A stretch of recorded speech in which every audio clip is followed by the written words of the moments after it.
Bueno, con este módulo, en este tema, lo que vamos a ver es algunos conceptos claves de la densidad de estados electrónicos en un sólido.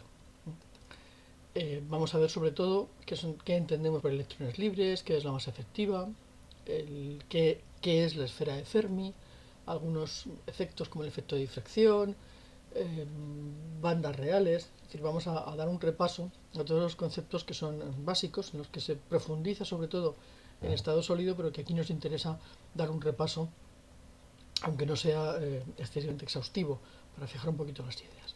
Empezamos por el concepto de electrones libres. Bueno, normalmente hablamos de electrones no localizados cuando hablamos de electrones que están participando en el enlace de alguna manera. Cualquier electrón que esté compartido porque se está formando un enlace en un cristal tiene que ocupar estados de energía diferentes, es decir, ya sabemos que no podemos tener dos electrones en el mismo estado de energía, y cada electrón, por lo tanto, está caracterizado por un par energía-momento diferente.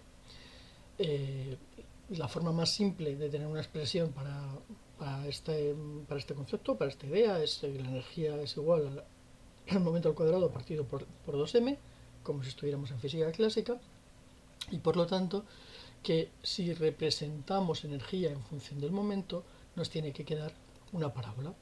Esta es la parábola correspondiente a los electrones. Podríamos pintar también la parábola correspondiente a los huecos.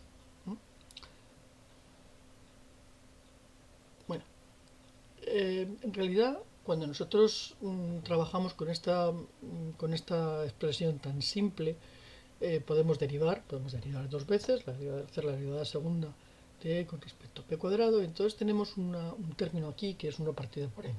Esto en física clásica, en dinámica newtoniana, sería la masa. Esta m sería la masa de la partícula con la que estamos trabajando. Cuando estamos trabajando en sólido, esta m es algo ligeramente distinto.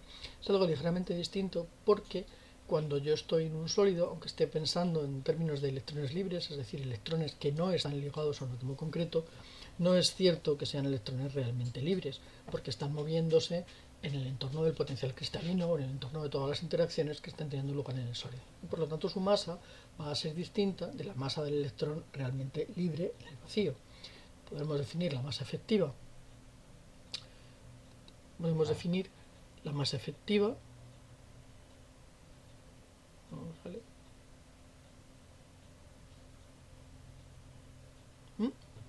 Se puede definir de esta manera. Bueno, pues análogo a lo que teníamos en la masa en reposo del electrón, y aquí tendríamos fuerza igual a masa por aceleración, como teníamos en el otro caso. De la misma manera que cuando yo estoy hablando de mecánica clásica, si una partícula o un cuerpo es muy grande, la respuesta a una fuerza es más plana y menor, ¿no? O sea, una misma fuerza le imprime un menor momento, pues aquí vamos a tener lo mismo. Entonces podemos hablar de baja masa o podemos hablar de alta masa, ¿no? En este caso lo que estamos viendo es que la curvatura de esta parábola es distinta. Podríamos pintarla también las correspondientes a los huecos, y de nuevo tenemos huecos de alta masa efectiva y huecos de baja masa efectiva. Aquí dejamos una cuestión que es, bueno, si la relación de las parábolas, la relación energía-momento tienen este aspecto, ¿por qué no pasan por el origen? ¿De acuerdo? Bueno, seguimos un poquito más.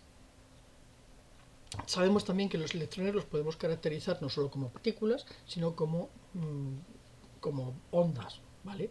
Entonces, en ese caso, las ondas asociadas al electrón en espacio finito, como sería un cristal, tienen que tener una caja, pues tendrán que tener una serie de nodos en las fronteras, y después, vamos a quitar aquí una, tendríamos uno, vamos a ir subiendo. Por ejemplo, en este caso tenemos 7 nodos, tenemos una longitud de onda distinta, y bueno, pues esta longitud de onda está relacionada con la longitud de la caja a través de esta expresión, y por supuesto lo que podemos hacer es relacionar el momento también con esta expresión, de tal manera que lo que podemos tener es que cada valor de n, cada valor de los diferentes estados, cada valor de n representa un estado distinto, y cada uno está caracterizado por un determinado momento. el mínimo cambio en momento que podemos tener para pasar de un estado a otro estará caracterizado por esta expresión, delta de P igual a H partido por 2L. Decíamos, cada electrón está caracterizado por un par de valores, energía, momento. Cada sitio es único. Es decir, yo tengo aquí un estado, este es un estado electrónico que estará caracterizado por un determinado valor del momento angular al que corresponde una determinada energía, obviamente. En principio, sí, podría estar en una sola dimensión, pero aquí ya hemos pintado en las tres dimensiones del espacio, x y z, y por lo tanto aquí tenemos un vector en 3D que es el que me va a dar dónde está estado. Este sería otro estado, y podemos ir pintando diferentes estados de esta manera. Delta de P, esa diferencia de P necesaria para cambiar de un estado a otro, es pequeña, ¿vale? Entonces, bueno, pues en principio yo podría decir que este es este h partido por 2L que habíamos calculado antes. Si nos vamos a las tres dimensiones sería h partido por 2L, h partido por 2L, h partido por 2L, es decir, h cubo partido por HL cubo, ¿vale? Y esto es lo que me permite pintar estos estados en 3D. De nuevo, la energía de cada estado va a depender de su momento. En este caso aquí ya tendremos el módulo del vector momento, px cuadrado más pi cuadrado más pz cuadrado. Y los electrones lo que van a tender, como siempre en cualquier sistema físico, es adoptar aquel conjunto de valores de P, es decir, aquel conjunto de valores de energía, que conduzcan a un estado energético más estable, un estado energético menor energía, la menor energía posible. Y eso es lo que va a ocurrir en la esfera de Fermi. Esta es la esfera de Fermi, eso significa que los electrones van a intentar colocarse dentro de la esfera de Fermi. Cuantos más electrones tenga, en principio más grande será esta esfera de Fermi, luego veremos que también llega un momento en que esa esfera de Fermi o esa superficie de Fermi se distorsiona y se separa de la forma de una esfera. Bueno, estábamos... Claro, a mí una de las cosas que me interesa saber es cuál es la densidad de estados electrónicos que yo puedo tener en un determinado momento, un determinado sistema. Entonces, vamos a considerar, nos vamos a quedar todavía en una superficie de Fermi, que es una esfera de Fermi, un volumen. Y entonces vamos a considerar un cuadrante. Si yo considero un cuadrante de la esfera de Fermi, el volumen del cuadrante, obviamente es un octavo, 4pi p cubo partido por 3, porque el radio de la esfera de Fermi es p, el momento. ¿Vale? Vamos a considerar una esfera incremental, como esta de aquí, tenemos marcada en rojo, de radio p más delta de p, diferencial de p, y vamos a hacer la derivada, vamos a calcular el número de estados electrónicos en la unidad de volumen, que es, vamos a suponer que este L es igual a 1, pues entonces podemos deducir esta expresión y teniendo en cuenta las expresiones que hemos visto antes, pues podemos llegar a una expresión n de 4pi h cubo 2m raíz de 2m. La deducción de esta expresión es muy simple y recomiendo que cojáis un papel y un lápiz y la hagáis en un momento, porque es muy fácil de completar y es bastante ilustrativa. Entonces, bueno, pues recomiendo encarecidamente que reproduzcáis esta... Bueno, ya sabemos que la densidad de estados electrónicos es este 4pi h cubo, 4 por h cubo, 2m raíz de 2me. Bueno, de nuevo, esto significa que la densidad de estados en función de la energía es una parábola, ¿vale? Entonces, esto lo podemos pintar así, n de E en función de E, y si pinchamos aquí, vemos que este es el caso ideal, es decir, en el caso ideal los electrones van ocupando niveles hasta que alcanzan esta energía, que es la energía de Fermi, que obviamente es la energía que corresponde a los estados de radio P. P, el máximo radio que podemos tener dentro de la superficie de Fermi.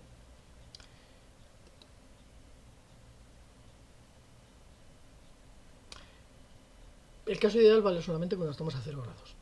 A 0 grados Kelvin. Normalmente los electrones en el momento en que tengan un poquito más de energía térmica, que lo que corresponde a 0 Kelvin, pues van a tender a ocupar estados que están un poquito por encima del nivel de Fermi.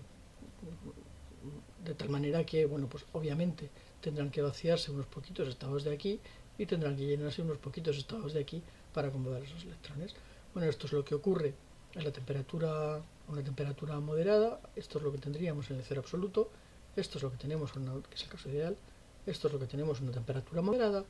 Y esto es lo que tenemos si nos vamos a alta temperatura, donde evidentemente la energía térmica disponible es mayor y por lo tanto hay más electrones que superan esa energía de Fermi.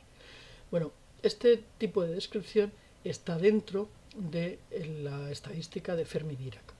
La estadística de Fermi-Dirac es la estadística que típicamente se utiliza para trabajar para describir los estados tanto de electrones como de huecos. Esta es la función de probabilidad, probabilidad de que un electrón tenga una energía E a una temperatura T, es esta, y esta sería el tipo de curvas que tendríamos. Vale, ¿de acuerdo? Estadística de Fermi-Dirac. Bueno, seguimos avanzando un poquito. Como os decía antes, la esfera de Fermi se va llenando. Cuanto voy teniendo más electrones, la esfera de Fermi se va llenando. Llegará un momento en que los electrones que son más energéticos tengan vectores, tengan momentos que caerían fuera. Es decir, que llega un momento en que esos electrones tiendan a ser difractados por el cristal. En el caso más simple de un material cúbico, la primera difracción ocurre cuando los vectores de onda de estos electrones están en la dirección 1, 0, 0. ¿Vale? Entonces, bueno, ¿qué es lo que ocurre? Aquí tenemos una situación en la que tenemos el equivalente a medio electrón por átomo. Subimos, pintamos, vemos que la esfera de Fermi ha subido. Vamos a meter 2 electrones por átomo.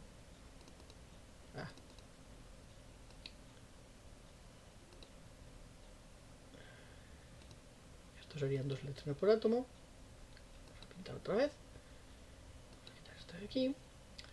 2 electrones por átomo. Vemos que ya aquí coincidiría la esfera, pero estos de aquí están fuera de la esfera. O sea, estos electrones han experimentado lo que vamos a ver que es difracción por parte del cristal, porque solo este trozo es lo que me queda dentro de la esfera. Seguimos aumentando.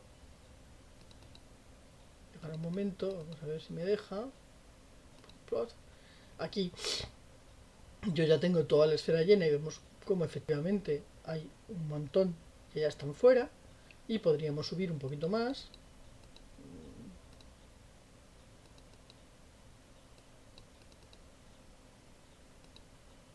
Vale.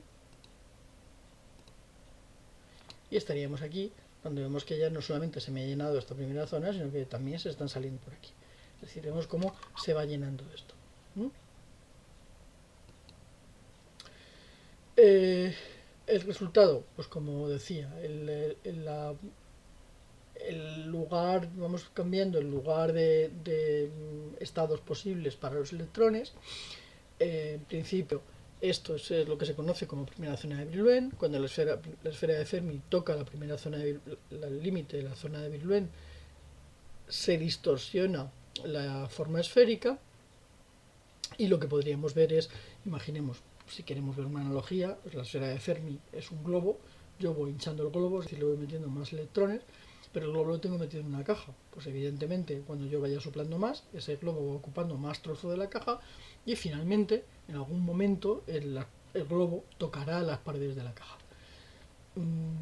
Si yo dejo que haya, imaginemos que en la caja, en las paredes, hay agujeros, pues entonces habrá lóbulos de ese globo que estoy hinchando que salen de la caja, es decir, salen a la segunda zona de Brillouin.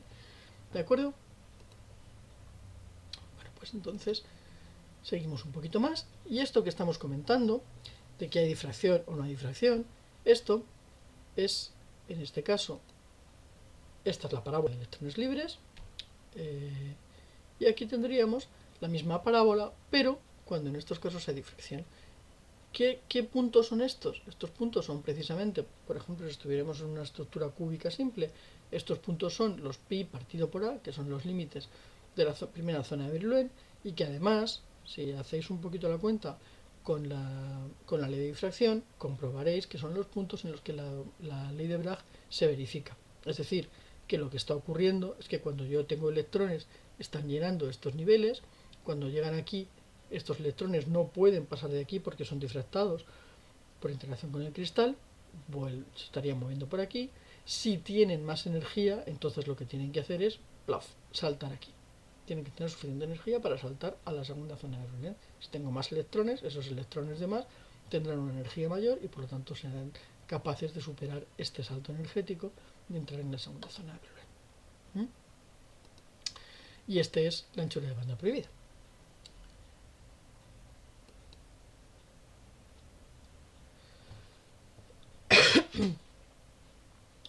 Los cristales obviamente no son isótropos. Cuando yo tengo un cristal, las diferentes direcciones cristalinas no son equivalentes.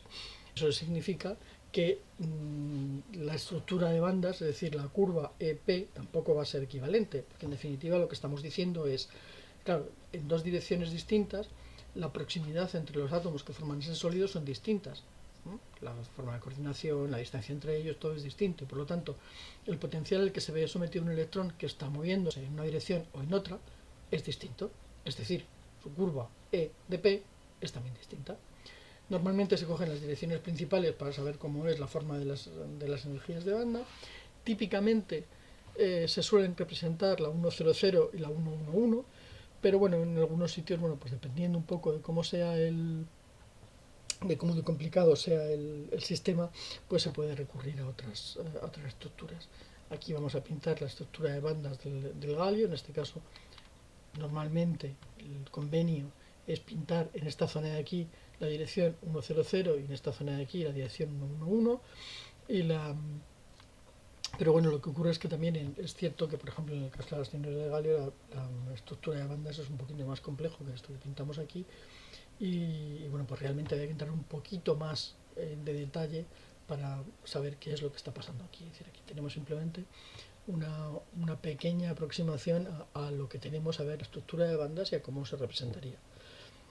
Normalmente hablamos del esquema de banda plana, y cuando hablamos del esquema de banda plana simplemente ponemos aquí la banda de valencia, ponemos aquí la banda de conducción y entre medias tenemos la zanja prohibida de energía, pero eso no es real. De hecho, bueno, en este caso, por ejemplo, tenemos una zanja prohibida directa, pues porque aquí tenemos un mínimo de energía que está justo enfrente del máximo de energía de la banda de conducción, perdón, de la banda de valencia. Pero esto no tiene por qué ser así en todas las direcciones, ni en todos los cristales, ni en todos los sistemas. Puede haber situaciones mucho más complicadas. Bueno, finalmente acabamos con un par de ejemplos en los que dejo lanzada la cuestión de qué es lo que pasa, por qué tenemos esta curva, que ya no es una parábola, es algo distinto de una parábola.